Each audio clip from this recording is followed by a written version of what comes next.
Every warm season on Mars, these appear.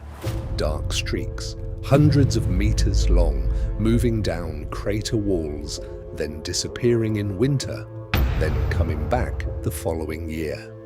NASA has been photographing them since 2011. In 2015, NASA held a press conference and said they had found evidence of liquid water on Mars today. In 2017, scientists said that was probably wrong. In 2025, a new peer-reviewed study said the data is compatible with water activity after all. The same features, the same probe, 3 different answers. And the rovers that could settle the question are not allowed to go near them. Every fact in this video is sourced.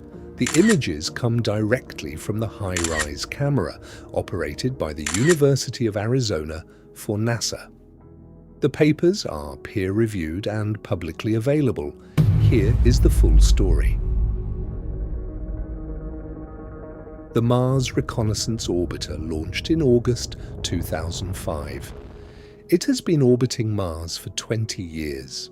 It carries an instrument called HiRISE, the High Resolution Imaging Science Experiment. HiRISE can resolve objects 25 centimeters in size from an altitude of 300 kilometers. It is the sharpest camera ever sent to another planet. In 2010, a University of Arizona undergraduate student named Lujendra Ojha was reviewing HiRISE images as part of his coursework. He noticed something that didn't match any known geological feature: dark streaks on crater walls, appearing in spring, growing through summer, fading in winter, recurring at the same locations every Martian year. Scientists named them recurring slope lineae, RSL. The discovery was published in 2011, and the question it raised has never been fully answered. Before we go into what NASA found, which explanation would you expect? Moving water or something else? Drop it in the comments before watching the rest. I want to see how many people change their answer. In September 2015, NASA held a press conference. The announcement was simple. Liquid water flows intermittently on present-day Mars. The evidence came from a second instrument on the Mars Reconnaissance Orbiter, the CRISM spectrometer. CRISM detects the chemical composition of surface materials by analyzing the light they reflect. When Ojha and his team examined the RSL locations with CRISM, found hydrated salts, specifically perchlorates, but only in images where the dark streaks were actively growing. When the streaks had faded, the signal disappeared. The pattern was precise, the chemistry of water, present only where the streaks were active. Perchlorates are salts that lower water's freezing point significantly below 0 degrees Celsius. On Mars, where temperatures can reach -70 Celsius, briny water could remain liquid far longer than pure water. The 2015 paper was peer-reviewed and published in Nature Geoscience, one of the most prestigious scientific journals in the world. For about 2 years, that was the scientific consensus. In 2017, a team led by Colin Dundas published a new analysis of 151 RSL sites across Mars. Their method was geometric. Instead of analyzing the chemical signatures, they analyzed the angle where the streaks stop. Every single RSL they studied ended at the same slope angle, approximately 27 degrees. That number matters. 27 degrees is the dynamic angle of repose for dry, cohesionless sand. It is the angle at which dry sand naturally stops sliding on a dune. If the streaks were flowing water, they would behave differently on different slopes. Water doesn't care about the angle of repose. Sand does. All 151 sites, all stopping at the same angle, matching dry sand, not water. The paper was published in Science, and it largely replaced the 2015 water narrative in the scientific literature.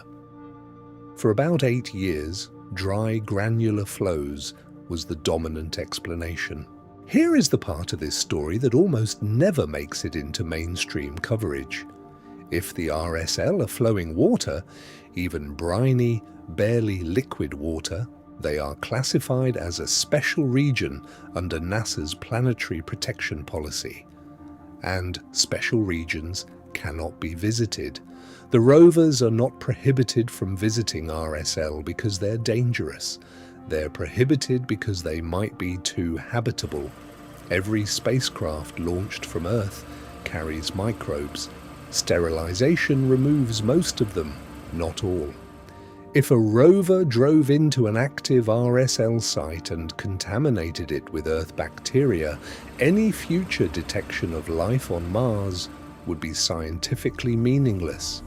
We would never know if the life we found was Martian or something we brought there ourselves.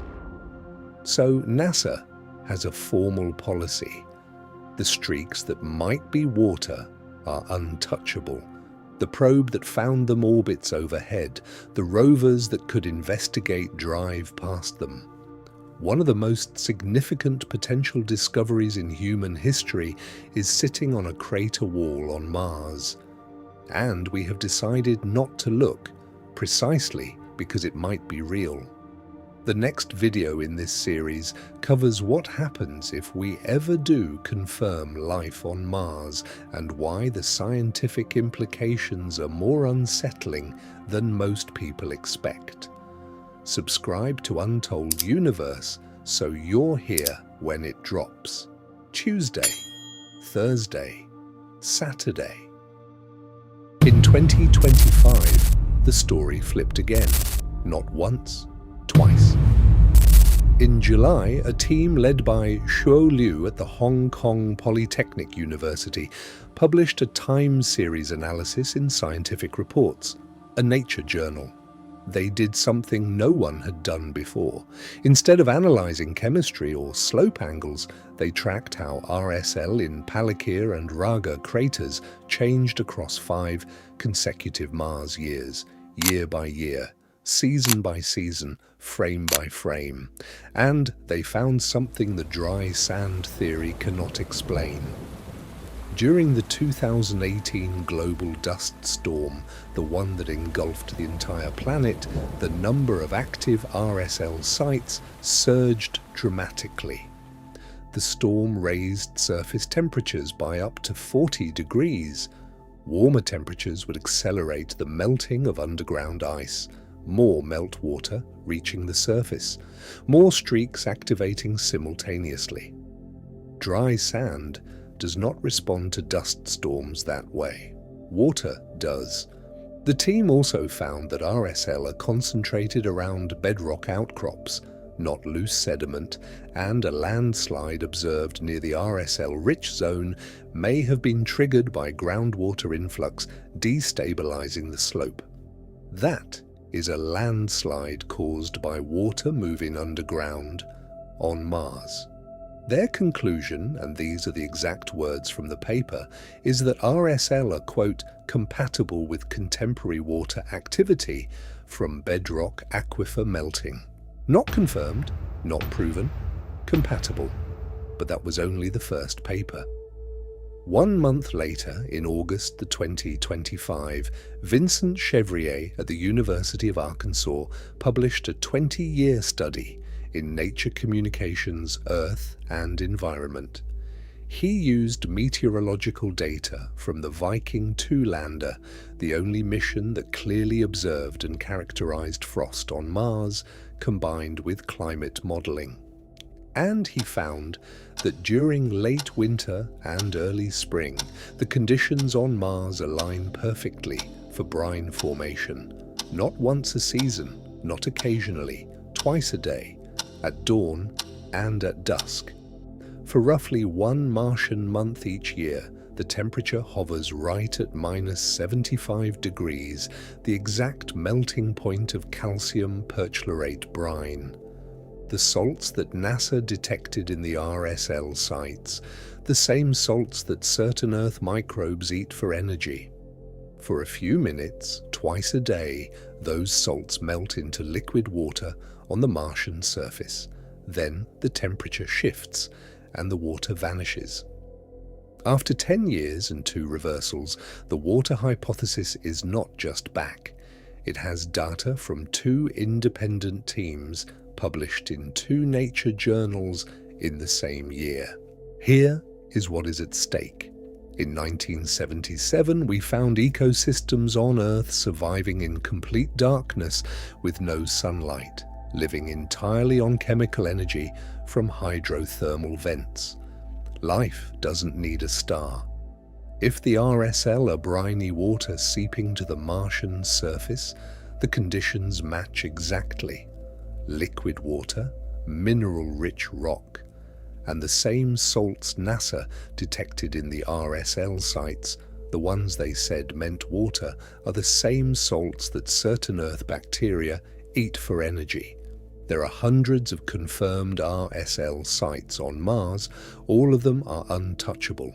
3 studies, 3 methods, 3 different answers. The streaks are sand. The streaks are water. The streaks are compatible with water. The question is no longer whether Mars supported life billions of years ago. The question is whether something is alive there right now. If this changed how you think about whether we are alone, subscribe to Untold Universe. Tuesday, Thursday, Saturday. Which explanation do you actually believe? And if it turns out to be water, what changes for you? Comments are open. The Gemini 7 astronaut who reported a bogey in 1965 and never got an answer is on screen now.